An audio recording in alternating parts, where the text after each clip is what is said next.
Kita mulai saja. Assalamualaikum warahmatullahi wabarakatuh semuanya. Selamat pagi. Saya akan mulai dengan topik apa itu epidemiologi. Ya, jadi yang kita ketahui epidemiologi itu kan kalian juga kemarin sudah mengerjakan ya makalahnya, kalian sudah baca-baca. Kalian juga sudah tahu apa saja yang dibahas, apa saja topik tentang isi dari epidemiologi. Ya, epidemiologi itu berasal dari bahasa Yunani ya, berasal dari bahasa Yunani yang artinya epi. Epi itu disebut juga dengan atas atau pada atau tentang. Ya, demos itu adalah penduduk atau orang gitu ya, dan logos itu bisa dikatakan juga sebagai doktrin. Doktrin itu kayak ajaran gitu ya, ajaran atau studi tentang ilmu.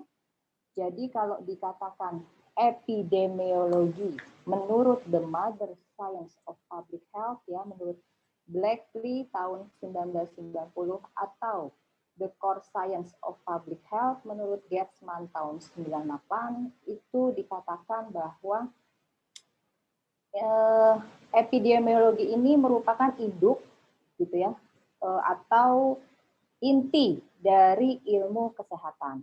Jadi epidemiologi ini merupakan cabang keilmuan dari ilmu kesehatan masyarakat yang menekankan perhatiannya kepada keberadaan penyakit dan masalah kesehatan lainnya di dalam masyarakat.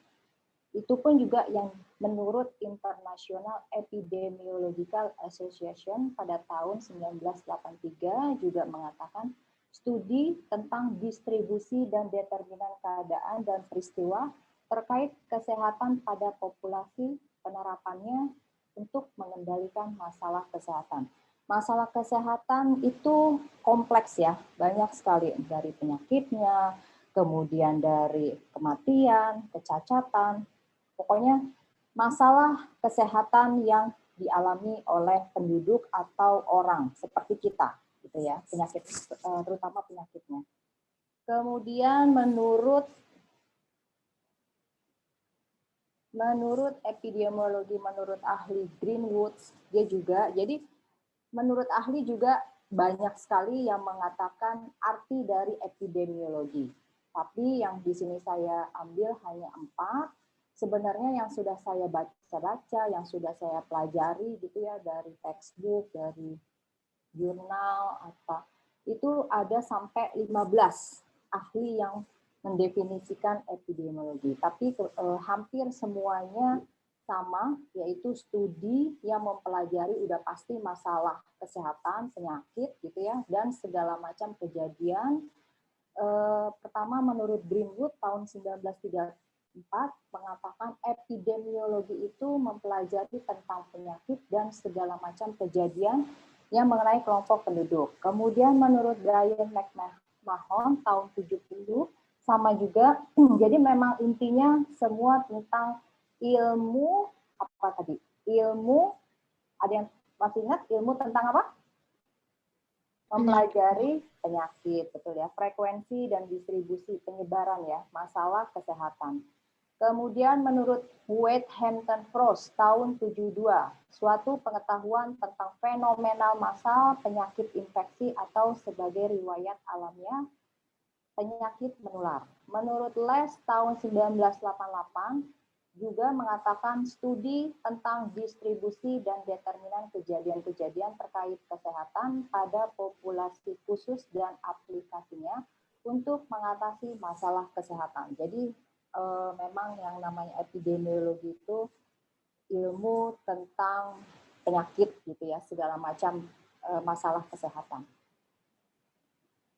Yang kemudian di dalam epidemiologi itu 3 hal pokok yang akan dibahas, yaitu frekuensi, penyebaran, dan faktor-faktor yang mempengaruhi. Saya mau tanya dulu, kalau frekuensi itu apa? Ada yang tahu? Arti dari frekuensi itu apa? Ayo kita mulai brainstorming. Karena kalau menurut saya epidemiologi ini seru ya, materi yang kita itu jadi berpikir luas tentang masalah kesehatan di Indonesia. Ada yang tahu arti dari frekuensi? Frekuensi itu kayak Gini, kalau kalian bisa jawab namanya siapa, nanti dicatat. Kalau yang aktif nanti saya akan kasih tambah poin ya. Pada saat kalian nanti UTS yang nilai poinnya kecil, saya bisa tambahin. Setuju nggak? Jadi kalian pun berpartisipasi nih, karena masih pagi gitu ya, harusnya kan masih fresh. Jadi kita bisa sambil tanya jawab. Sebutin namanya ya, yang bisa jawab. Ayo silakan, frekuensi itu apa? Izin dok. Boleh. Ya, saya Lisha. Kalau frekuensi menurut saya pengertiannya sendiri seperti siklus atau kejadian yang berulang, dok. Dalam Jumlah, suatu keadaan, ya. Ya, ukuran atau jumlah terjadinya peristiwa yang berulang gitu ya. Jadi, betul. Jadi frekuensi di sini adalah yang akan dibahas.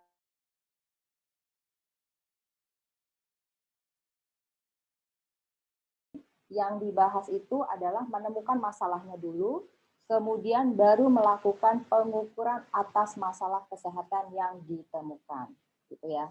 Nah, penyebarannya apa distribusi masalah kesehatan? Yaitu menunjuk kepada pengelompokan masalah kesehatan menurut suatu keadaan dibagi menjadi 3, yaitu menurut ciri-ciri manusia. Di sini yang akan ditanyakan adalah siapakah yang menjadi sasaran penyebaran penyakit itu atau orang. Jadi person itu kan orang ya.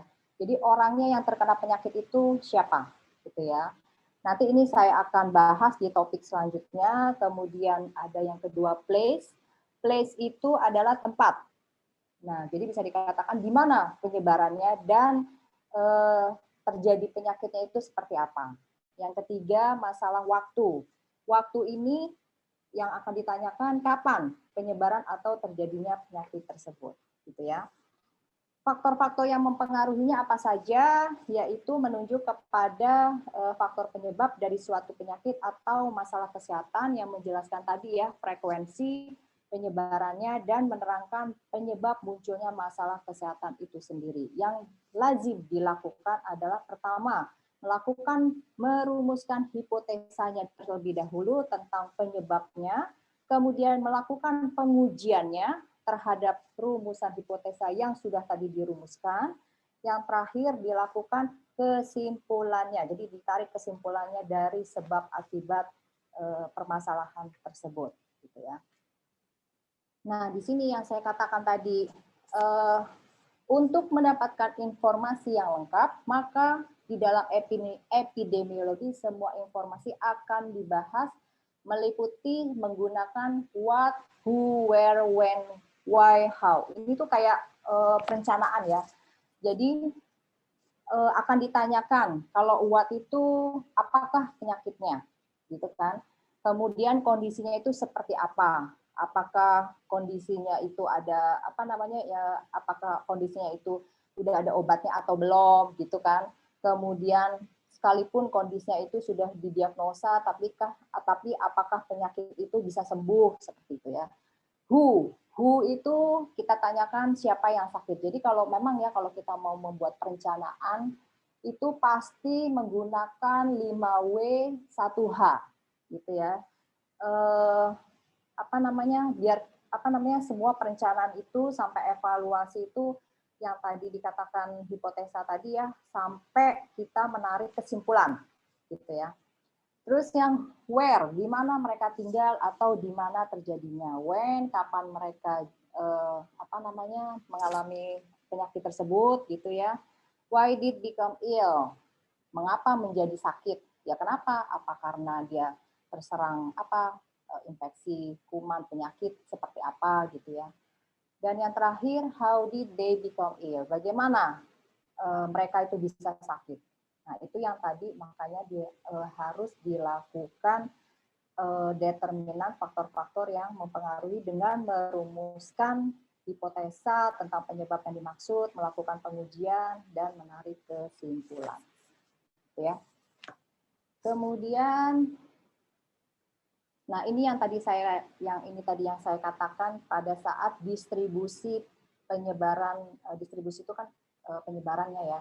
Jadi pola penyebaran penyakit masalah kesehatan itu dibagi menjadi 3. Kan tadi udah kita bahas ya, orang, tempat, dan waktu. Nah, tujuannya apa? Tujuannya itu tadi udah kita tahu bersama, mengetahui pola penyebaran penyakitnya dan faktor-faktor determinan yang mempengaruhi terjadinya penyakit sehingga kita dapat mengetahui bagaimana cara pencegahannya dan bagaimana melakukan pemberantasan penyakitnya tersebut. Jadi di sini dikatakan orang ini yang menggambarkan orang yang terkena penyakit gitu ya. Jadi variabelnya di sini ada umur, jenis kelamin, suku bangsa dan ras, status perkawinan, pekerjaan, sosial ekonomi, dan adat istiadat.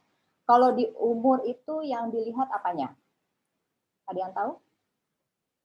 Ada di pola penyebaran penyakit yang dilihat dari umur apanya? Iya dok. Siapa namanya? Sebentar ya, saya catat. Tadi Lisya. Terus sekarang siapa? Lisya. Oh, masih Lisya juga. Yang lain dong, dibagi Lisya. Boleh Lisya lagi, ayo. Mungkin kalau umur bisa dilihat dari apakah dia masuk golongan muda, produktif atau tua, dok. Golongan muda, produktif atau tua. Jadi kalau daya tahan tubuhnya bagaimana? Bisa dilihat nggak kalau umur? Ya, bisa. Bisa Mungkin ya? semakin tua semakin lemah daya tahan tubuhnya, dok. Iya, daya tahan tubuhnya, kebiasaan hidupnya gitu ya. Oke Lisya, Lisya kayaknya udah oke nih ya, udah mantap. Kemudian yang berikutnya apa tuh? Jenis kelamin. Jenis kelamin itu yang dilihat adalah faktor keturunannya ya. Jadi faktor keturunannya itu yang terkait dengan jenis kelamin atau bisa juga dengan perbedaan hormonal. Faktor ekstrinsiknya, faktor luarnya dari kalau pada pada laki-laki itu kebiasaan merokok dan minum minuman keras. Kemudian pada suku bangsa dan ras bisa dilihat dari suatu penyakit gitu ya. Frekuensinya lebih tinggi pada suku mana? Pada suku bangsa dan golongan ras tertentu. Bisa juga dari perbedaan imunitas dan kesempatan kontak dengan penyakit. Misalnya kebiasaan makan, kemudian gaya hidup ya, lifestyle, dan sifat biologisnya. Biasanya yang berbeda kan antara orang kulit putih, namanya itu ya tadi suku bangsa dan ras, orang kulit putih dan orang kulit hitam, ya kan? Nah biasanya orang kulit hitam itu dengan lebih gampang mudah terserang penyakit malaria seperti itu, ya. Jadi ada perbedaan suku bangsa ras kita antara kulit putih sama kulit yang lebih rentan terhadap penyakit. Kalau dikatakan di sini adalah yang berkulit negro, gitu ya. Kemudian kalau menurut status perkawinan, adanya perbedaan pola perilaku antara orang yang menikah dan orang yang belum menikah. Kemudian hal ini berpengaruh terhadap resiko terkena penyakit dan bagaimana penanggulangan penyakitnya. Kalau menurut pekerjaan, itu bisa dilihat dari memperoleh paparan terhadap sumber penyakit dan infeksi. Misalnya contohnya orang yang bekerja di tambang, pasti karena dia pekerjaannya banyak mengorek tanah atau segala macam, cepat terkena infeksi, pasti terkena cepat infeksi cacing tambang, gitu ya, sakit cacing tambang. Kemudian ada juga yang terjadinya penyakit ini melalui pekerjaan bisa langsung ataupun tidak langsung. Kalau yang faktornya tidak langsung itu karena stres, gitu ya. Stres itu adalah faktor pemicunya apa? Biasanya kalau kita banyak kerjaan, udah gitu itu kalau di dalam penyakit kita biasanya dari asam lambung kita yang meningkat, ya kan? Kemudian kalau kita stres itu bisa juga menyebabkan pusing kepala yang sampai menyebabkan hipertensi, itu juga bisa, gitu ya. Kemudian pada saat termasuk keadaan sosial ekonomi itu yang baik memungkinkan kondisi lingkungannya juga baik. Kalau lingkungannya kita bersih, itu pasti daya tahan tubuh kita juga baik. Kemudian kalau yang bersih juga pasti kita pun tidak mudah terserang penyakit, gitu ya. Yang kemudian yang terakhir adat istiadat. Kebiasaan dapat berpengaruh terhadap terjadinya infeksi penyakit seperti kebiasaan penyediaan makanan atau minuman, kebiasaan dalam pengobatan penyakit. Misalnya kalau masyarakat itu terbiasa makanan yang apa ya, yang tidak sehat gitu ya, yang tidak bersih, kan bisa aja dia kemungkinan berarti terjadinya infeksi di dalam tubuh, entah nanti jadi sakit perut atau apa namanya kondisinya yang pokoknya menyebabkan terjadinya infeksi di dalam tubuh manusia, gitu ya. Yang kedua adalah tempat. Tempat itu apa sih? Adanya variasi dalam frekuensi penyakit antara satu tempat dengan tempat lain. Manfaatnya apa? Untuk mengetahui besar dan jenisnya masalah kesehatan, mengetahui hal yang perlu dilakukan untuk mengatasi masalah kesehatan, dan mengetahui keterangan faktor-faktor penyebab timbulnya masalah kesehatan. Jadi di sini faktor yang perlu diperhatikan adalah perbedaan antara di perkotaan dan pedesaan, kemudian adanya wilayah menurut status ekonomi, dan yang terakhir wilayah geografis dengan skala luas. Ya. Kemudian yang ketiga adalah menurut waktu atau time, berarti itu menjelaskan waktu orang terkena penyakit. Bisa jam, hari, bulan, atau tahun. Sangat berguna untuk memahami kecepatan perjalanan penyakit, memahami lamanya terjangkit penyakit. Itu ya, yang termasuk pola penyebaran penyakit yang tadi kita katakan sebagai distribusi penyebarannya masalah kesehatan. Yang kemudian apa sih manfaat dari epidemiologi ini? Yang pertama membantu kesehatan, administrasi kesehatan, yaitu dari perencanaannya itu yang tadi ya yang sudah dibahas menggunakan W 4W 5W plus 1H, yaitu membantu perencanaan dari pelayanan kesehatan, kemudian monitoringnya dan penilaian untuk suatu upaya kesehatan. Data yang diperoleh dari pekerjaan ini dapat dimanfaatkan untuk melihat upaya yang telah sesuai direncanakan atau tidak. Jadi ini tuh tujuan yang terakhir ini sudah ditetapkan tercapai atau tidak, gitu ya. Itu yang membantu pekerjaan untuk administrasi. Yang kedua, menerangkan penyebab suatu penyakit, yaitu disusun langkah-langkah penanggulangannya, baik yang bersifat pencegahan, yang tadi sudah kita bahas ya, dan yang bersifat dengan pengobatannya juga seperti apa. Kemudian menerangkan pengembangan alamiah suatu penyakit. Jadi di sini itu masalah kesehatan itu kan adalah tadi disebutkan ya, riwayat alamiah perkembangan suatu penyakit. Ini di sini menerangkan bahwa melalui pemanfaatan keterangan tentang frekuensi dan penyebaran penyakit, terutama penyebaran penyakit menurut waktu. Itu yang tadi kita sudah bahas di pola penyebaran penyakit. Yang terakhir, menerangkan keadaan suatu masalah kesehatan, yang masalah kesehatan yaitu epidemi, pandemi, endemi, sporadik, dan terakhir wabah. Yang ingin saya tanyakan, siapa yang bisa jawab? Apa yang dimaksud dengan epidemi? Ada yang bisa jawab? Jangan Lisha. Lisha tadi udah 2 kali. Ayo, siapa? Daren gimana? Daren Tirtoha, apa yang dimaksud dengan endemi?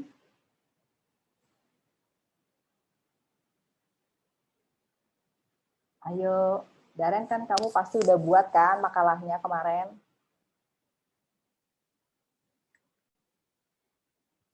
Tahu nggak Daren?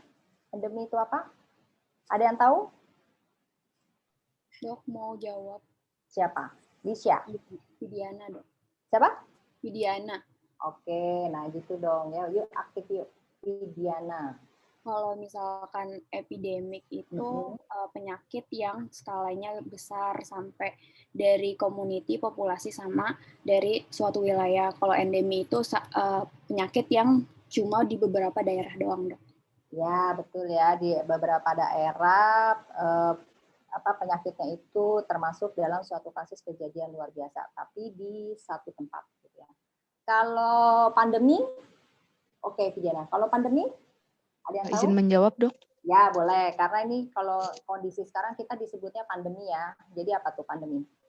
Jadi nama saya Michelle. Jadi pandemi itu seperti wabah penyakit yang terjadi secara luas dalam arti lain itu mendunia, Dok.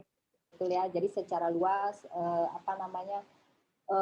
penyebarannya itu di daerah tertentu dalam waktu yang singkat memperlihatkan adanya peningkatan yang tinggi, penyebarannya juga mencakup ke negara-negara, kalau sekarang aja termasuk COVID ini termasuk pandemi ya, karena mencakup penyakitnya ini ke semua negara-negara di dunia gitu ya, yang disebut pandemi COVID-19.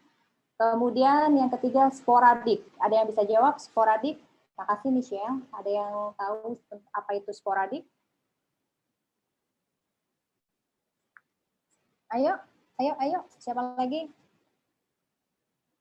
Sporadik itu apa yang dikatakan sporadik?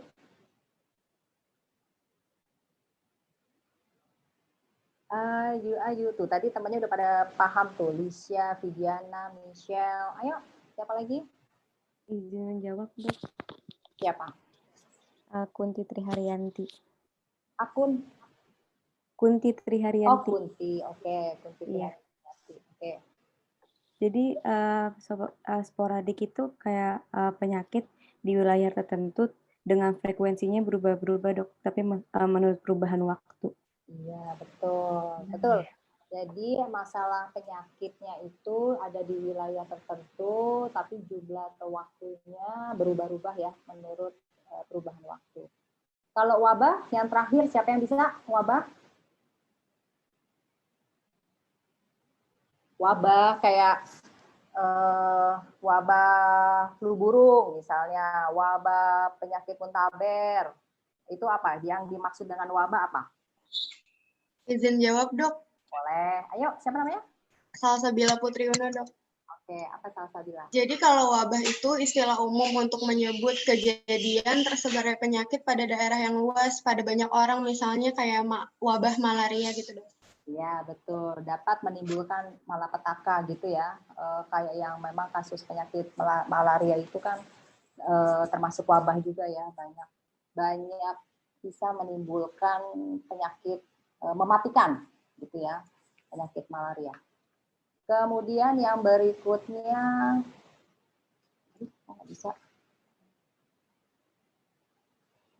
yang berikutnya yang akan kita bahas adalah sejarah epidemiologi. Kalau yang tadi pertama menurut para ahli, kalau ini kita harus tahu dulu sejarahnya epidemiologi itu apa.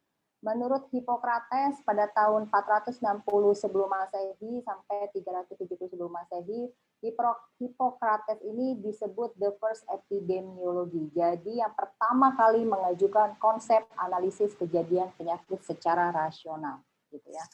Kemudian yang kedua menurut Galen tahun 129 sampai 199, Galen ini disebut the father of experimental physiology. Ada yang tahu kenapa bisa dikatakan Galen ini sebagai the father of experimental physiology? Kenapa? Ada yang tahu? Enak ya belajar epidemiologi itu kita bisa tahu arti-arti yang tentang kejadian ilmu penyakit yang di masyarakat ya. Nah, ini ternyata ada sejarahnya. Jadi apa konsepnya?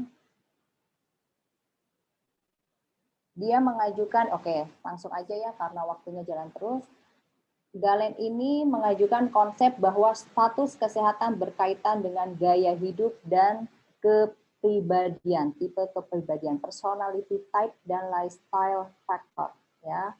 Kemudian yang ketiga, Thomas Sydenham pada tahun 1624 sampai 1689, juga disebut the father of epidemiology. Kenapa? Karena dia menghidupkan kembali konsep Hippocrates di tanah Inggris dan menambahkan pentingnya merinci konsep faktor lingkungan atau atmosfer dari Hippocrates, gitu ya. Jadi dia bisa dikatakan the father of epidemiology. Yang keempat, Anthony van Leeuwenhoek pada tahun 1632 sampai 1723. Anthony van Leeuwenhoek ini adalah warga negara Belanda. Dia yang menemukan mikroskop, penemu bakteri dan parasit pada tahun 1674 serta spermatozoa pada tahun 1677. Penemuan bakteri ini berguna untuk analisis epidemiologi selanjutnya. Ya. Yang kemudian yang kelima, Robert Koch. Robert Koch ini dia penemu tuberkulosis pada tahun 1882. Jadi dia yang memperkenalkan tuberkulin pada tahun 1890 yang dianggapnya sebagai suatu cara pengobatan dari tuberkulosis. Kemudian dikenal juga ya, Koch ini terkenal dengan postulat Koch-nya. Kenapa? Karena dia juga mengemukakan konsep tentang cara menentukan kapan mikroorganisme dapat dianggap sebagai penyebab suatu penyakit. Ya. Kemudian yang keenam, John Snow pada tahun 1813 sampai 1858. Dia dikatakan sebagai the father of field epidemiology karena dia dapat menganalisis masalah penyakit kolera mempergunakan pendekatan epidemiologi dengan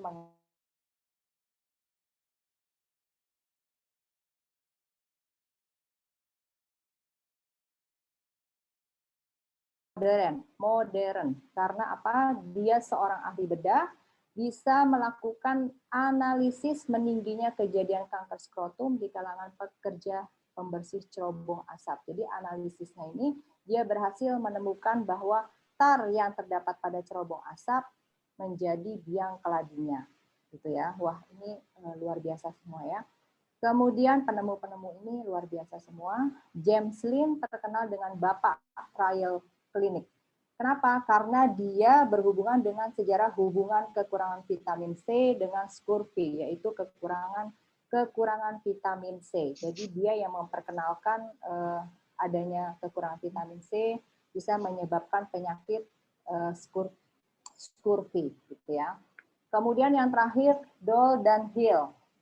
Doll dan Hill ini dua-duanya sebagai pelopor penelitian di bidang epidemiologi klinik karena dia berkaitan dengan cerita merokok dan kanker paru, gitu ya. Dia membuktikan adanya hubungan antara rokok dan kanker paru.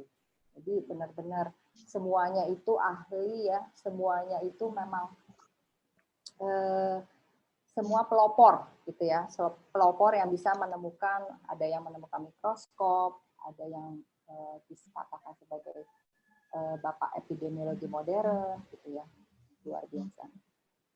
Kemudian, nah ini peristiwa yang bersejarah dalam epidemiologi adalah adanya wabah diare di London, kisah rubella, awan asap di atas kota London, pandemi cacar dan eradikasinya, penelitian kohort Framingham, dan upaya eradikasi polio. Kemudian kita lanjutkan dengan perkembangannya. Perkembangan teori terjadinya penyakit ini ada 6 teori. Yang pertama adalah teori contagion, gitu ya. Teori yang mengemukakan bahwa untuk terjadinya penyakit diperlukan adanya kontak antara satu orang dengan orang lainnya. Di sini yang teori ini bermula dikembangkan dari pengamatan endemi dan penyakit kusta di Mesir. Ini pertama kalinya, gitu ya. Yang kedua ada teori Hipokratik yang mengatakan bahwa kausa penyakit berasal dari alam, ya, dari cuaca dan lingkungan. Kemudian teori ini tapi tidak mampu menjawab tantangan berbagai penyakit infeksi lainnya yang merupakan rantai penularan yang lebih berbelit-belit, itu ya menurut Hippocrates. Kemudian miasmatik teori. Miasmatik teori itu apa? Yaitu adanya sisa makhluk hidup yang alami gas-gas busuk ya, maksudnya itu gas-gas busuk dari perut bumi yang menjadi kausa penyakit. Jadi yang menimbulkan suatu kejadian yang menyebabkan penyakit. Di sini sehingga udara dan lingkungan bisa menjadi kotor. Itu yang dikatakan dengan teori miasmatik. Yang kelima yang disebut dengan teori kuman, yaitu penyakit disebabkan oleh jasad remik atau mikroorganisme. Kuman dianggap sebagai penyebab tunggalnya. Jadi di sini epidemik teori kuman ini itu adalah yang dianggap sebagai penyakit tunggal adalah yang dianggap kuman itu sebagai penyakit tunggal gitu ya. Yang terakhir teori multikausa, yaitu faktor interaksi lingkungan yang berupa faktor biologis, kimiawi, dan sosial memegang peranan penting. Jadi yang namanya multikausa itu berarti konsepnya multifaktorial ya, yang menekankan bahwa suatu penyakit terjadi dari hasil interaksi berbagai faktor. Itu yang tadi termasuk faktor biologis, kimiawi, dan sosial. Contohnya apa? Yaitu terjadinya infeksi TBC. Ya, TBC paru itu kan disebabkan oleh okupasi kuman Mycobacterium tuberculosis pada jaringan paru. Jadi dia itu juga termasuk yang tidak dianggap sebagai penyebab tunggalnya terjadinya TBC. Ya, namanya multifaktorial kan ya. Jadi TBC itu bukan hanya dari virus bakterium ya, dari bakteri tuberkulosis, bisa juga mungkin dia terkenanya dari faktor genetik, bisa dari malnutrisi, bisa juga dari kepadatan penduduk dan derajat kemiskinan gitu ya. Kemudian yang berikutnya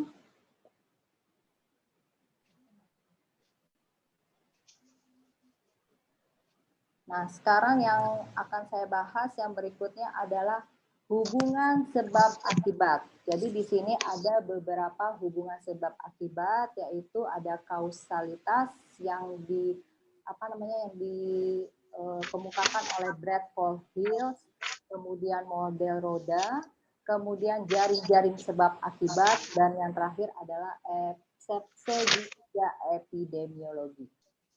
Kita bahas satu persatu hubungan sebab akibat ini. Yang pertama adalah kausalitas, dikemukakan oleh Bradford Hill pada tahun 1965. Jadi kausalitas itu adalah pendekatan model penyebab penyakit, masih membutuhkan pertimbangan yang mendalam dengan studi yang cermat untuk sampai pada keputusan hubungan kausal, yaitu hubungan sebab akibat. Gitu ya. Penentuan kausasi membutuhkan bukti-bukti yang ada. Yang ketiga, membuat kriteria yang dapat digunakan sebagai panduan penentuan apakah suatu penyakit merupakan penyebabnya. Gitu ya. Model kausal tunggal ini atau dikenal juga dengan model tunggal monokausal, konsep penyakit di mana penyakit hanya disebabkan oleh satu penyebab, sementara model kausal majemuk jadi ada dua macam di kausalitas ini, yaitu model kausal tunggal dan model kausal majemuk. Adalah konsep penyebab penyakit dengan memiliki lebih dari satu penyebab. Gitu ya. Nah, si Bradford Hill ini, dia mengemukakan ada 9 kriteria yang menghubungkan sebab akibatnya. Dari 9 kriteria itu, salah satunya adalah temporalitas. Apa itu temporalitas? Yaitu kemampuan untuk mendirikan kausa dugaan bahwa pada saat efek sementara diperkirakan. Jadi sebab mendahului akibat, gitu ya. Kemudian yang kedua, plausabilitas. Plausabilitas itu ada mekanisme biologis yang menyebabkan proses terjadinya penyakit. Kemudian dia juga mengemukakan konsistensi, kriteria konsistensi, yaitu apa? kejadian berulang pada pengamatan orang lain. Jadi dilakukan penelitian dengan hasil yang sama. Yang keempat, kekuatan asosiasi, nilai resiko relatif yang besar dan signifikan secara statistik. Yang kelima, efek dosis respon. Jadi semakin besar paparan terhadap agen, diikuti terjadinya peningkatan penyakit, kejadian penyakit. Yang keenam, ada desain studi. Jadi di sini dimaksudkan eksperimen ya, demonstrasi yang berada dalam kondisi yang terkontrol, merubah kausa, bukan untuk hasil yang merupakan nilai yang besar, tapi makin banyak bukti memperkuat kesimpulan. Desain terbaiknya adalah eksperimen. Maaf. Tadi itu desain studi ya, yang saya katakan adalah eksperimen, bukan koherensi. Nah, kalau koherensi itu makin banyak bukti memperkuat kesimpulan. Analogi, yang dikatakan analogi adalah hubungan sebab dan akibat sudah terbukti untuk penyebab penyakit serupa.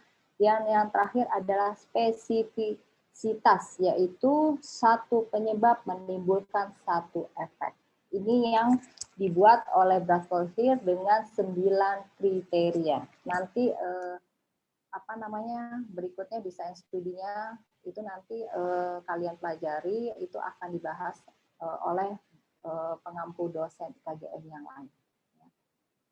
Materinya lebih mendalam lagi nanti. Kemudian kalau saya hanya teori dasarnya saja ya. Kemudian yang kedua adalah model roda. Model roda di sini adalah menggambarkan hubungan manusia dan lingkungannya ibarat roda. Itu menurut Mausner dan Kramer pada tahun 1985. Ukuran komponen roda bersifat relatif, tergantung problem spesifik penyakit yang bersangkutan. Kemudian yang ketiga, host memiliki genetika sebagai inti dikelilingi oleh lingkungan yang terbaik secara skematik menjadi biologis, fisik, dan sosial. Jadi di sini itu dipentingkan hubungan antara manusia dengan lingkungan hidupnya ya. Besarnya peranan dari masing-masing lingkungan itu tergantung kepada penyakit yang bersangkutan. Itu yang maksudnya model roda di sini. Ini bagannya ada di sini, yang tengah ini inti genetiknya. Yang kedua adalah penjamunya manusia. Nah, yang ketiga ini dibagi menjadi biologis, lingkungan fisik, dan lingkungan sosial. Gitu ya.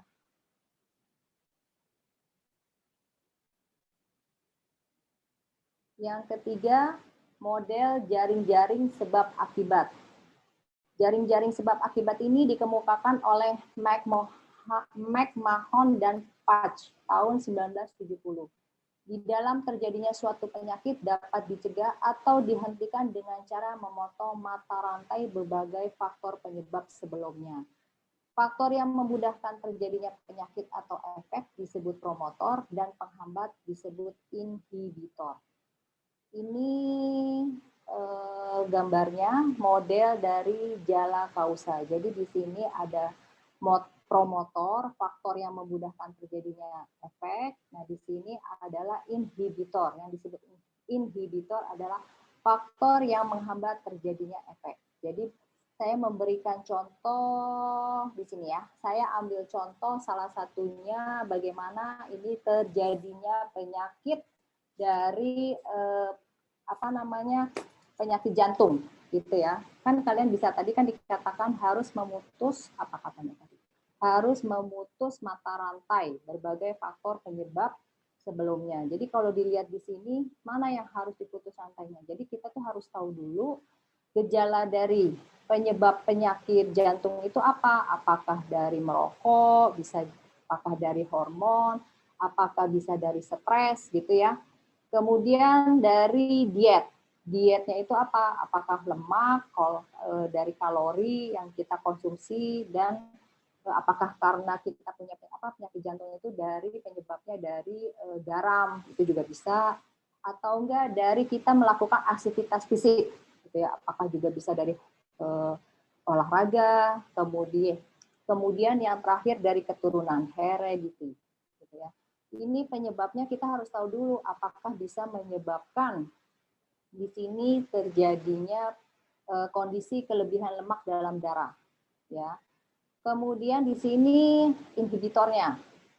Apakah dari semua penyebab ini menyebabkan terjadinya pembekuan darah, kemudian bisa menyebabkan infeksi miokard. Jadi bisa apakah dengan yang tadi merokok, hormon, stres itu bisa menyebabkan kita ini kena serangan jantung, gitu ya, dianggapnya seperti itu. Atau bisa juga apakah terjadi karena penumpukan lemak, gitu ya, penumpukan lemak, kolesterol di dalam dinding arteri.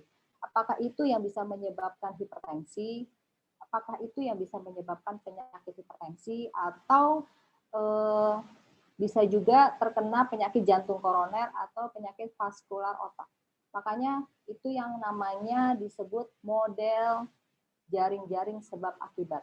Harus tahu dulu bagaimana cara memotong mata rantai dari faktor penyebab sebelumnya. Jadi harus kita ketahui dulu nih penyebabnya dari sini seperti apa. Gitu ya. Itu yang disebut dengan model jaring-jaring sebab akibat. Nah, ini apakah bisa dikatakan sebagai penyakit hipertensi ataukah sebagai penyakit vaskular otak atau bisa sebagai penyakit jantung koroner. Jadi dilihat dulu dari penyebabnya. Gitu ya. Yang keempat, konsep dasar terjadinya penyakit juga adalah epidemiologi triangle. Jadi ini yang dikatakan dengan konsep triad epidemiologi. Dalam kedokteran gigi, segitiga epidemiologi karies itu tergantung pada host, agen, dan environment, lingkungan. Ya. Hostnya itu adalah penjamu, agen. Agen itu apa? Berupa unsur mati atau hidup yang terdapat dalam jumlah berlebih. Agen itu adalah mikroorganismenya, gitu ya. Mikroorganismenya itu kita bisa lihat di sini. Nah, ini mikroorganisme, zat kimia atau radiasi yang ada, keberadaannya berlebihan atau faktor seperti cenderung tidak ada dalam menimbulkan suatu penyakit. Nah, dari ketiga host, environment, dan agen ini, faktor yang menimbulkan penyakit bila ketiganya berimbang, kalau ininya sama gitu ya, segitiganya sama, itu tidak terjadi penyakit. Tapi kalau salah satunya terganggu keseimbangannya, misalnya penyakitnya, bisa terjadi penyakit terjadi bila keseimbangan terganggu antara lingkungan dengan hostnya. Hostnya itu adalah penjamu. Penyakit bisa dicegah dengan memodifikasi salah satunya. Misalnya apabila kemampuan agen menginfeksi dia meningkat atau kekebalan tubuhnya dari si hostnya rendah, maka lingkungannya pasti kalau buruk akan terjadi resikonya penyakit infeksi yang meningkat. Gitu ya. Jadi ini kalau seimbang, kalau ketiganya berimbang pasti tidak akan terjadi penyakit. Gitu ya. Kalau ada salah satunya pasti akan timbul keseimbangan terganggu, akan timbul penyakit infeksi. Nah, sekarang kita bahas satu persatu. Apa yang disebut dengan agen? Agen itu faktor penyebab yang dapat berupa unsur mati atau hidup yang terdapat dalam jumlah berlebih atau kurang. Ya. Agen itu berupa mikroorganisme, zat kimia atau radiasi yang ada, keberadaannya berlebihan atau faktor seperti cenderung tidak ada dalam menimbulkan suatu penyakit. Di agen ini ada karakteristik agen berupa infektivitas, patogenitas, virulensi, reservoir agen, sumber infeksi, toksisitas, invasitas, dan antigenitas. Yang ingin saya tanyakan, ada yang tahu apa itu dosis infektif atau infektivitas? Ada yang tahu? Ayo kita brainstorming lagi. Kita coba lagi setelah pembahasan yang tadi saya sampaikan. Ada yang ingin jawab, Dok? Ya, boleh. Izin, silahkan. Siapa namanya? Jadi, Tasya Farah, Dok. Tasya Farah. Jadi infektivitas ini kemampuan si agen tersebut masuk ke dalam tubuh dan berkembang biak, jadi bisa menyebabkan penyakit, Dok. Ya, bisa menyebabkan infeksi penyakit ya. Dihitung dari jumlah individu yang terinfeksi dibagi dengan jumlah individu yang berisiko terhadap penyakit tertentu. Ya, oke. Tasya, ada yang kedua, ada yang tahu apa itu patogenitas? Anissa Fahrana mau coba jawab, Dok. Anissa. Anissa Fahrana. Oke, Anissa silakan. Apa itu patogenitas? Patogenitas itu kalau dari yang saya tahu itu kemampuan mikroorganisme patogen untuk nimbulin penyakit. Iya, betul. Untuk menimbulkan penyakit yang diukur dengan rasio jumlah orang ya. Jumlah orang yang terkena penyakit secara klinis dengan jumlah orang yang terinfeksi dengan penyakit tertentu. Oke, Tan Anissa, berarti udah siap tuh ya. Begitu saya baca, berarti kalian mengikuti apa yang saya jelaskan ya. Kemudian virulensi, ada yang tahu apa itu virulensi? Ayo. Izin menjawab, Dok. Siapa? Syifa Kalista. Syifa, oke Syifa. Apa itu yang dimaksud dengan virulensi? Virulensi itu kayak derajat tingkat patogenesisnya yang diukur oleh banyaknya organisme yang diperlukan untuk menimbulkan penyakit itu, Dok, di jangka waktu yang tertentu. Jadi virulensi itu benar ya, ukuran tingkat keparahan penyakit atau tingkat agen yang memperparah kondisi suatu penyakit, betul ya. Dengan kata lain, kemampuan penyakit itu untuk bisa menyebabkan kematian, gitu ya, yang disebut virulensi. Oke, yang selanjutnya reservoir agen, apa itu? Karakteristik reservoir agen? Izin menjawab, Dok. Siapa? Nabila Azahra, Dok. Nabila. Oke, ya silakan Nabila. Apa itu yang disebut reservoir agen? Kalau yang dari saya tahu, reservoir agen itu tempat si bakterinya ini untuk menyebarkan penyakitnya. Jadi kayak misalnya manusia. Habitatnya gitu ya.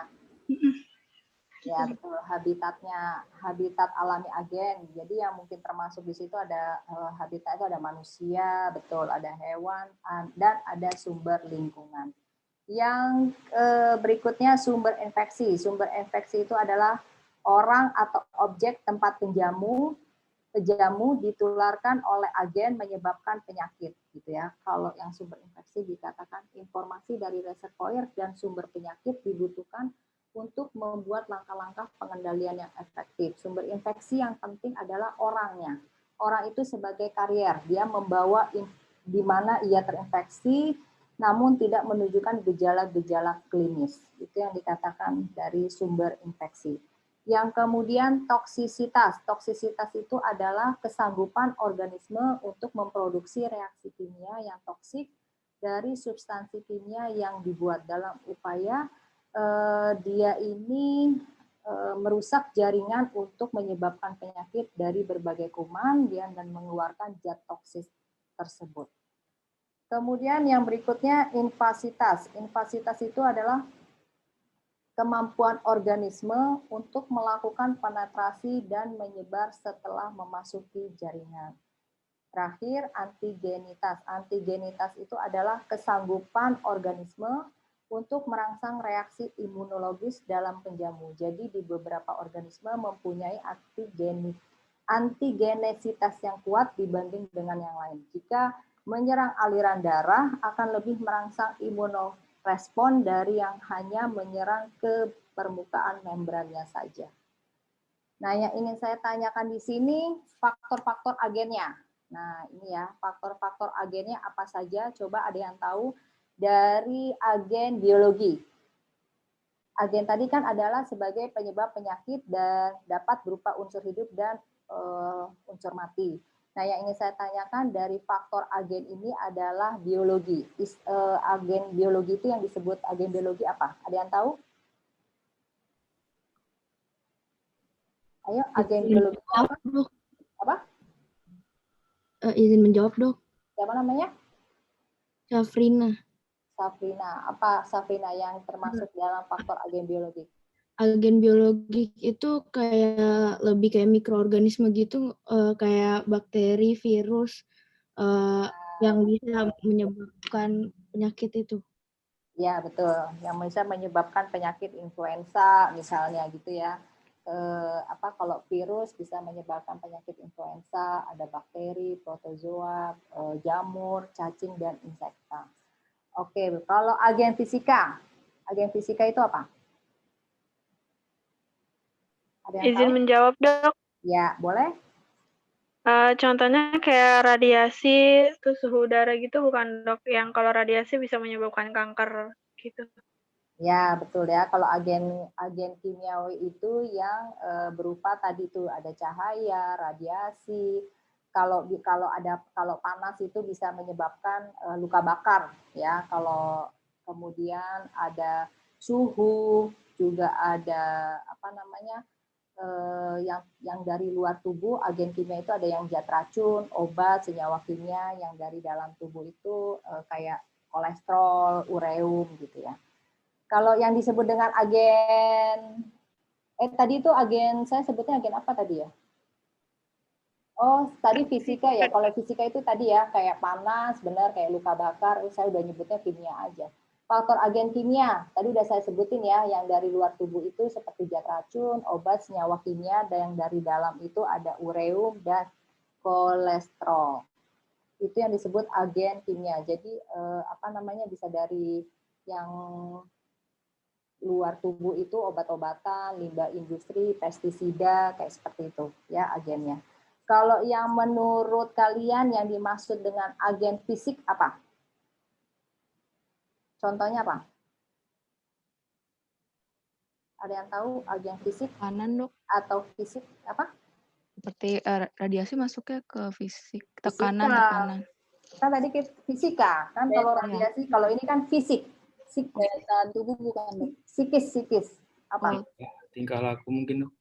Ya, betul. Ada penyebab kayak penyakit jiwa, tingkah laku, kan fisik. Gitu ya, psikis kita. Faktor agennya. Itu tadi siapa? Yang cowok ya? Tumben ya ada yang cowok. Sultan, Dok. Nah, gitu dong yang cowok. Dari tadi saya dengarnya yang cewek terus. Yang terakhir, kalau yang contoh dari faktor agen gizi apa? Izin menjawab, Dok. Ya, silakan siapa? Patricia, Dok. Patricia, bentar Kalau ya, gizi, saya tulis dulu. Kalau gizi itu seperti nutrisi, contohnya misal kayak obesitas, mungkin itu bisa meningkatkan kerentanan terhadap banyak penyakit. Gitu. Ya. Contohnya dari kalau agen gizi itu kita sebut agen nutrisi ya. Misalnya kalau kekurangan atau kelebihan nutrisi seperti protein, lemak jenuh, bisa juga ya dari karbohidrat, vitamin, mineral, dan air. Ini pada pinter-pinter nih ya, jadi udah mulai paham nih ya dengan yang disebut triad epidemiologi. Kemudian yang kedua, pejamu. Apa itu pejamu? Pejamu adalah sebuah faktor yang terdapat pada manusia yang dapat memengaruhi suatu perjalanan penyakit. Ini menurut Rajab. Jadi pejamu itu bisa dikatakan juga sebagai host ya. Host ini berkaitan erat dengan manusia, kita ya, host ini sebagai makhluk biologis dan sosial, sehingga dalam hidupnya mempunyai dua keadaan dalam timbulnya penyakit, yaitu manusia yang terpajan atau rentan, atau bisa juga dikatakan yang resisten. Karakteristik pejamu ada 3, ada yang dikatakan resistensi, ada yang imunitas, dan infectiveness. Ya. Jadi karakteristik pejamu dalam menghadapi ancaman penyakit, ada yang dikatakan resistensi, yaitu kemampuan dari pejamu untuk bertahan terhadap suatu infeksi. Yang kemudian ada berikutnya imunitas, yaitu kesanggupan host untuk mengembangkan suatu respon imunologis sehingga tubuh kebal terhadap penyakit. Yang terakhir adalah infectiveness, yaitu potensi pejamu yang terinfeksi untuk menularkan penyakit kepada orang lain. Itu yang dikatakan sebagai karakteristik pejamu. Nah, ini sekarang kita bahas faktor pejamunya, ya. Tadi udah kita bahas faktor agen, kalau yang sekarang kita bahas sebagai faktor pejamu. Ada yang tahu yang dimaksud dengan contoh faktor pejamu pada apa nih? Genetik? Misalnya apa? Ada yang tahu nggak? Penyakit herediter, Dok. Ya, benar. Bisa terjadi penyakit herediter ya, seperti hemofilia. Kemudian kalau riwayat penyakit, tadi siapa itu? Lupa tuh saya catat. Yang bisa jawab. Michelle, Dok. Siapa? Michelle, Dok. Michelle. Oh, Michelle tadi udah ya. Michelle berarti ini yang 2 kalinya. Wah, berarti poinnya bisa nambah nih Michelle. Yang berikutnya apa? Riwayat penyakit apa? Contohnya apa? Faktor pejamunya untuk riwayat penyakit. Dok, izin. Jadi dia kayak dulu pernah sakit apa, terus punya penyakit sistemik atau tidak. Lalu pokoknya kan kalau misalnya orang udah punya penyakit yang sebelumnya, dia mungkin lebih rentan atau ya, udah kambuh gitu ya. Penanganan lebih dibanding host yang masih sehat, belum pernah punya penyakit apapun gitu, Dok. Ya, betul ya. Jadi penyakit yang diderita sebelumnya, dia mungkin bisa kambuh lagi gitu ya. Kalau kita rentan, mudah resisten gitu ya. Kemudian yang ketiga, umur. Kalau berdasarkan umur apa? Faktor pejamunya kenapa? Semakin tuanya umur, imunnya juga semakin turun, Dok. Jadi bisa gampang terkena ya, gampang mudah terkena penyakit. Kayak kalau usia lanjut kan ya, pasti itu bisa terkena penyakit apa jantung yang tadi ya. Bisa juga kena penyakit stroke gitu ya. Kecenderungan penyakit yang menyerang umur. Kalau status fisiologis, misalnya dia masih kayak semangat hidup gitu apa enggak, Dok? Terus faktor bukan fisiologis ya, psikologi. Psikologi itu kan apa? Perilaku ya. Iya. Berarti dilihatnya dari dia kayak pengen hidup sehat apa enggak, terus ini siapa namanya tuh? Lupa dicatat. Tufa, Dok. Tufa. Oke, Tufa gimana? Jadi lebih kayak ini perilakunya gimana nih, kan ada orang yang kayak udahlah yang penting enak makan gitu loh. Jadi dia makannya asal yang penting enak. Kan ada orang yang kayak in other side kayak gue harus vitamin gue belum tercukup nih hari ini, jadi dia makannya sehat-sehat gitu, Dok. Iya betul ya. Jadi dianggapnya sebagai perilaku gitu ya, sifat manusia. Bagaimana dengan kebiasaan hidupnya dia gitu ya. Kalau misalnya dia buruk, ya udah berarti dia bisa menyebabkan mudah terserang penyakit gitu ya. Bisa juga dari kontak personal, pekerjaan, rekreasi, dan pemanfaatan sumber daya manusia yang lain. Kemudian fisiologi, faktor pejamu fisiologi apa? Yang terjadi biasanya apa? Status fisiologi. Kalau pada host, pada manusia, yang terjadi apa? Kelemahan, kehamilan, dan persalinan bisa terjadi ya, yang memiliki resiko anemia, pubertas, biasanya itu pada ibu-ibu hamil, gitu ya contohnya. Kemudian yang terakhir, keadaan imunitas. Keadaan imunitas itu adalah manusia yang tidak mempunyai kekebalan tubuh yang buruk akan menyebabkan mudah terserang penyakit, infeksi terdahulu. Jadi keadaan imunnya kita, reaksi tubuhnya kita menghadapi unsur-unsur yang dari dalam maupun dari luar tubuh kita sendiri. Jadi kekebalan kita, tubuh kita itu seperti apa gitu ya. Apakah kekebalan tubuhnya buruk akan menyebabkan terserang penyakit. Kalau kita sehat berarti kita tidak mudah terserang penyakit, diakibatkan karena lingkungan kita yang bersih, bisa juga atau karena kita makan makanan yang sehat, bergizi. Kemudian yang terakhir kita bahas adalah tentang lingkungan. Faktor lingkungan itu adalah semua unsur di luar dari faktor individu pejamu yang mempengaruhi status kesehatan populasi, meliputi faktor sosial, ekonomi, lingkungan biologi, dan lingkungan fisik. Lingkungan memainkan peranan penting dalam perkembangan penyakit menular, sanitasi, suhu, polusi udara, cuaca, dan kualitas air merupakan faktor yang mempengaruhi semua tahap dalam rantai infeksi. Jadi di sini kita lihat bagannya ya, faktor lingkungannya itu mempengaruhi yang ada 3 komponen, yaitu tadi kita udah bahas sosial ekonomi, fisik, dan biologi. Kalau di fisik itu bersifat abiotik atau benda mati, seperti yang tadi udah disebutkan ya, udara, air, tanah, cuaca makanan, panas, sinar radiasi. Jadi dia itu berinteraksi secara konstan dengan manusia sepanjang waktu dan masa. Kalau kemudian yang kedua adalah lingkungan biologis. Jadi benda hidup seperti tumbuh-tumbuhan, hewan, virus, bakteri, jamur, parasit, serangga yang berfungsi sebagai agen penyakit, reservoir infeksi, faktor penyakit atau pejamu intermediate. Dia itu bersifat dinamis. Bila terjadi ketidakseimbangan antara hubungan manusia dengan lingkungan biologis, maka manusia tersebut akan menjadi sakit. Gitu ya. Yang terakhir adalah sosial ekonomi. Ini 3 faktor komponen penting dalam lingkungan. Yang ketiga lingkungan sosial, yaitu berupa kultur, adat istiadat, kebiasaan, kepercayaan, termasuk agama, sikap, standar, dan gaya hidup, pekerjaan, kehidupan kemasyarakatan, organisasi sosial, dan politik. Bila manusia tidak dapat menyesuaikan dirinya dengan lingkungan sosial, maka yang kayak tadi ya, akan timbul konflik kejiwaan, bisa juga seperti gejala psikosomatik seperti stres, insomnia, depresi, yang bisa menimbulkan kayak yang tadi udah saya bahas, bisa menimbulkan penyakit hipertensi atau enggak karena mahnya kuat, kumat gitu ya, asam lambungnya naik, bisa menyebabkan stres yang berlebihan atau bisa menyebabkan penyakit hipertensi karena pusing yang luar biasa.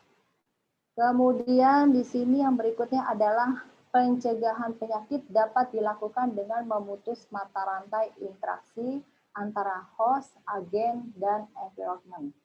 Jadi kalau host ini dikatakan sebagai induk semang. Dia meningkatkan daya tahan tubuh si induk semang dengan cara yang tadi yang sudah kita bahas, faktor-faktor dari pejamu. Kemudian yang agen menghilangkan agen penyebab penyakitnya, dan lingkungan menghilangkan lingkungan yang dapat menyebabkan timbulnya penyakit. Jadi harus dilihat dari 3 faktor komponen lingkungan tadi terhadap faktor fisik, biologi, dan sosial ekonomi. Di sini ada model terjadinya penyakit. Waktu sebelumnya kalian sudah dapat ya konsep sehat, konsep sakit, dan model terjadinya penyakit. Ini saya ulang sedikit lagi, bagaimana model terjadinya penyakit. Jadi kalau kondisi sehat, dia pasti seimbang antara agen dan pejamu dan lingkungan. Jadi dia sama ya, garisnya ini sama, segitiganya panjangnya ini sama. Kalau terjadi kondisi penyakit, ini ada seperti ini ya gambarnya. Kita lanjutkan di slide berikutnya. Nah, ini dia model A. Kalau pada model ini terjadi ketidakseimbangan antara agen, ya, mikroorganisme tadi lebih berat sehingga pejamunya menjadi rentan terhadap penyakit. Contohnya pada saat terjadi mutasi virus influenza, maka banyak orang yang rentan terkena influenza, gitu ya. Jadi si pejamunya ini dia lebih rentan terhadap penyakit karena apa? Ada ketidakseimbangan antara agen dengan pejamu. Ya, jadi ini pejamunya ini lebih naik ya garisnya daripada si agen. Yang kedua model B. Model B ini terjadi ketidakseimbangan antara pejamu dengan agen. Jadi kalau yang ini pejamunya, hostnya ini lebih berat daripada si agen. Hal ini merupakan kondisi yang positif.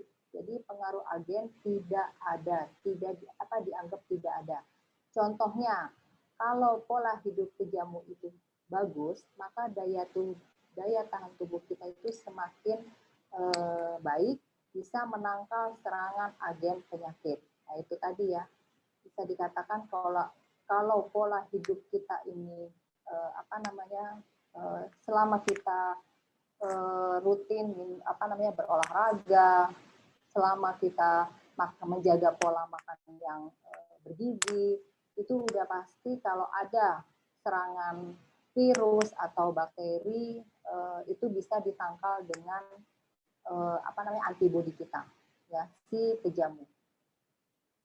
Kemudian yang model C, pada model ini terjadi ketidakseimbangan akibat pergeseran faktor lingkungan yang lebih berat di bagian agen. Faktor lingkungan yang menyebabkan timbulnya penyakit. Nah, jadi kalau bisa dilihat di sini, yang lebih lebih berat itu adalah di bagian agen. Ya, ini agak ke bawah agennya dan ini penjamu. Contohnya, terjadinya banjir bisa menyebabkan air kotor yang mengandung banyak agen dan dapat menimbulkan penyakit. Jadi bisa dilihat ini ada pergeseran faktor lingkungan. Jadi lebih berat dia ke si agen tersebut daripada si pejamu. Ya. Yang model C beda lagi. Di sini bisa dilihat model terjadi ketidakseimbangan akibat pergeseran faktor lingkungan yang lebih berat di bagian pejamu. Jadi bisa dilihat di sini faktor lingkungan membuat pejamu makin menghindari agen. Jadi di sini bisa dilihat pejamunya ini garisnya lebih ke bawah ya. Contohnya apa? Lingkungan yang bersih sehingga meningkatkan kualitas hidup pejamu sehingga tidak mudah terserang penyakit. Jadi di sini dilihat harus lingkungan kita itu bersih, gitu ya. Segitiga ini meningkatkan kualitas hidup pejamu sehingga tidak mudah terserang agen. Kemudian, jadi tadi ada ini udah ya. Berarti tadi ada berapa model? Ada 4 model. Ini yang dikatakan sebagai model terjadinya penyakit.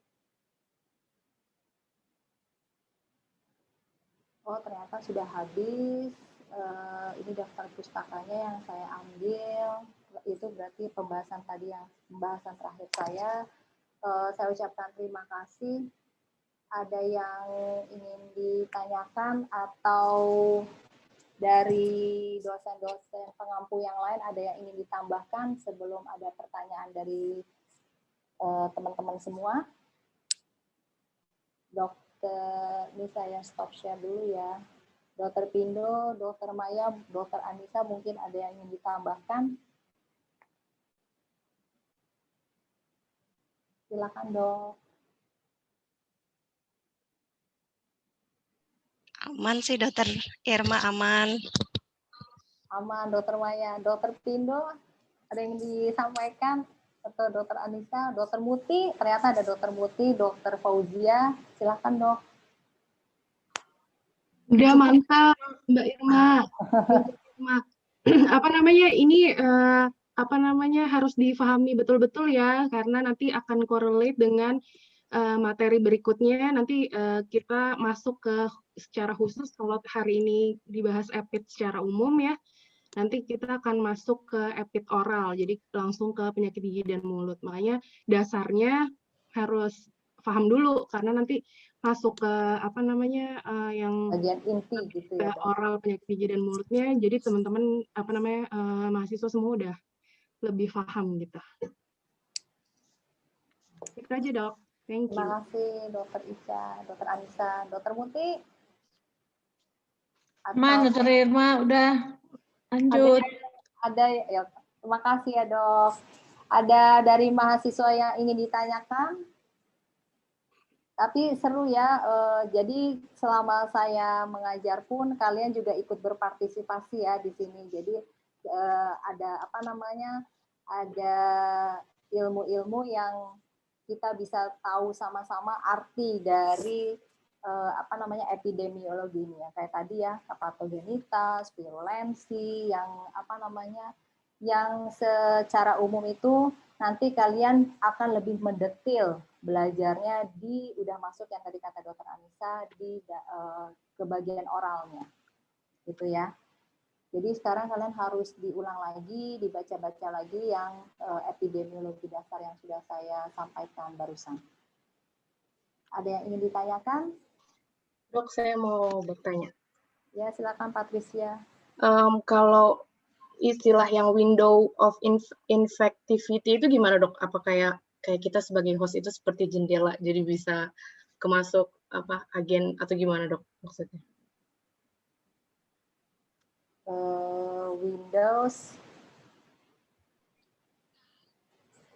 Window of infectivity ya. Jendela infektivitas sih artinya. Iya.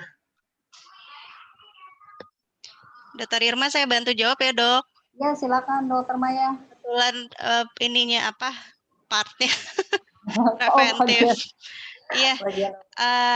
Window of infectivity itu sebenarnya kayak konsep baru. Nggak baru juga sih, dari tahun 2010-an ya.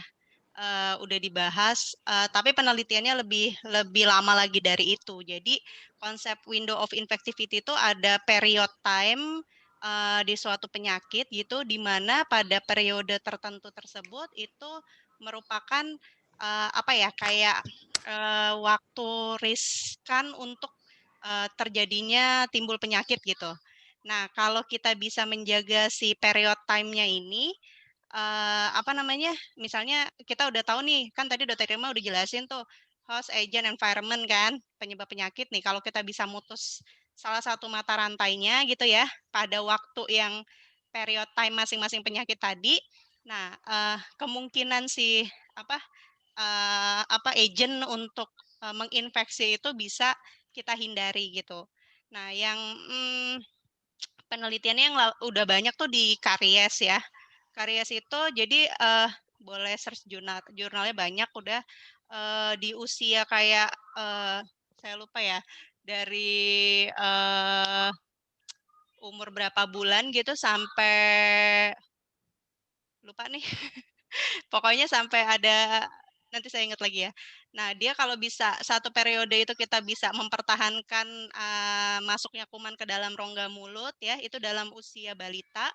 Kalau nggak salah 2,5 sampai 3 tahun, kalau kita bisa meminimalisir masuknya mutans pada periode tersebut ke dalam rongga mulut balita tersebut, diklaim sampai usia 6 tahun dia akan free karies. Nah, itu periode pertama untuk preventif karies. Nah, terus nanti periode keduanya pada usia 6 tahun itu kalau kita bisa ngejaga agentnya masuk gitu ya, agent yang masuk ke dalam rongga mulut itu akan free karies sampai 12 tahun. Nah, jadi sebenarnya kalau dia bisa mempertahankan periode tersebut, istilahnya agentnya jangan banyak masuk ke dalam mulutnya, nah itu diklaim bisa mengurangi resiko terjadinya karies gigi. Konsepnya seperti itu. Aku tambahin Dokter Maya. Boleh Dokter Pindo. Untuk window activity ECC itu penelitian saya sih itu ya, itu 0 sampai 2 tahun. Jadinya sebelum gigi itu tumbuh, itu merupakan gigi tumbuh itu kan tetap itu kan 2 tahun ya. 2 tahun. Jadi 6 bulan itu sudah mulai tumbuh gigi gigi susu. Nah, itu periode 0 sampai umur 2 tahun itu sampai tumbuh gigi tetap itu merupakan suatu window activity. Jadi untuk melakukan tindakan pencegahan yang bagus tuh itu periode umur segitu. Begitu Dokter Maya tambahan saya. Iya betul Dok. Saya lagi cari Cofield ya kalau nggak salah nih peneliti. Kok ya, jadi lupa? Cofield Dok, betul. Cofield ya. Di minggu 19 sampai 33 minggu sih. 19, 33. Bagusnya di 26 ya minggu. Ya. Itu yang tadi udah dijelasin sama Dokter Maya sama Dokter Pindo. Saya nambahin aja Dok. Iya ini tiba-tiba ngeblank ininya. Oh ini nih ada nih. Kepalang ya, itu soalnya konsep preventif dan memang kalau kita mau cegah ceritanya harus memanfaatkan periode tersebut gitu ya. Iya si Cofield ya. Ya, terus perlu diketahui Dokter Maya bahwa kalau pada ECC itu pada anak-anak ya 0 sampai 2 tahun itu kalau kuman masuk dalam sampai kuman masuk ke dalam mulut itu sifatnya permanen, gitu ya. Sifatnya permanen sehingga itu harus ada tindakan preventif itu pada orang tua itu sangat menentukan pada masa-masa seperti itu. Jadi itu permanen akhirnya akan menetap sampai dia dewasa gitu. Kalau misalkan kuman itu tidak ada yang masuk pada periode tersebut ya, kemungkinan besar itu karies tidak akan terjadi pada umur 2 tahun ke atas gitu. Terima kasih. Itu tambahan dari saya. Yap, ini saya share sedikit jurnalnya nih. Yap, ini ya penggarisnya nih. Ini yang saya lupa tadi.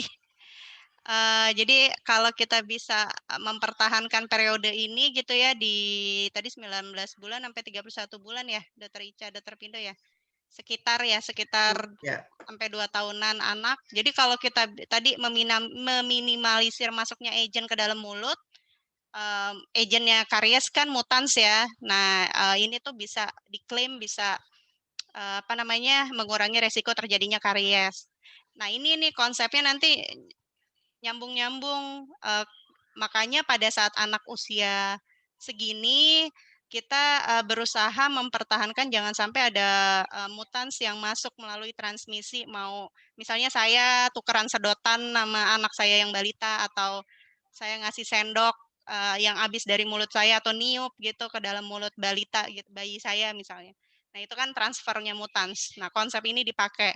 Makanya tadi Dr. Irma bilang kan penyebab penyakit interaksinya seperti itu.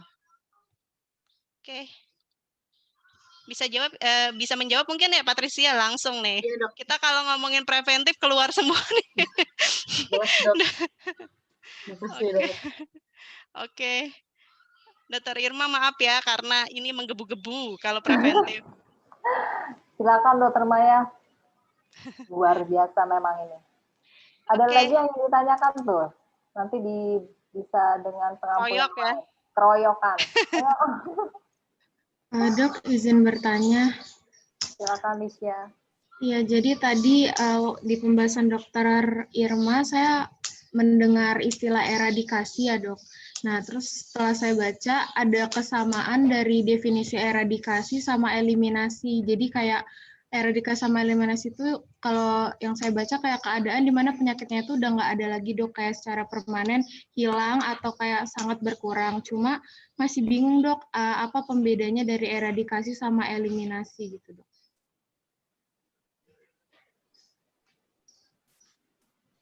Sekian, Dok, pertanyaannya.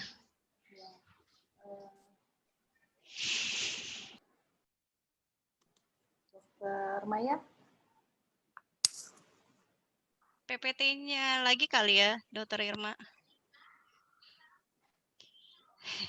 Malah itu. Yang di...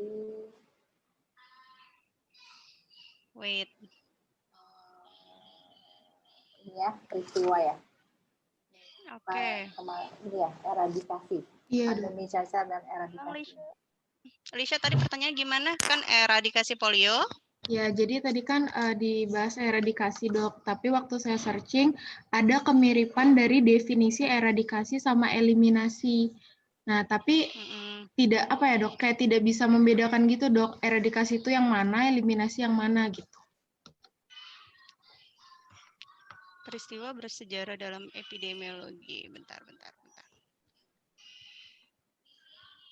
Jadi kan kalau eradikasi kan keadaan penyakitnya itu masih ada ya, tapi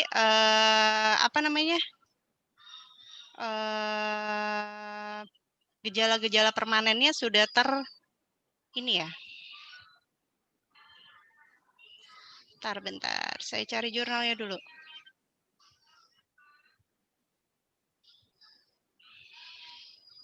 Dokter lain mungkin ada yang bisa jawab, saya search jurnalnya sebentar.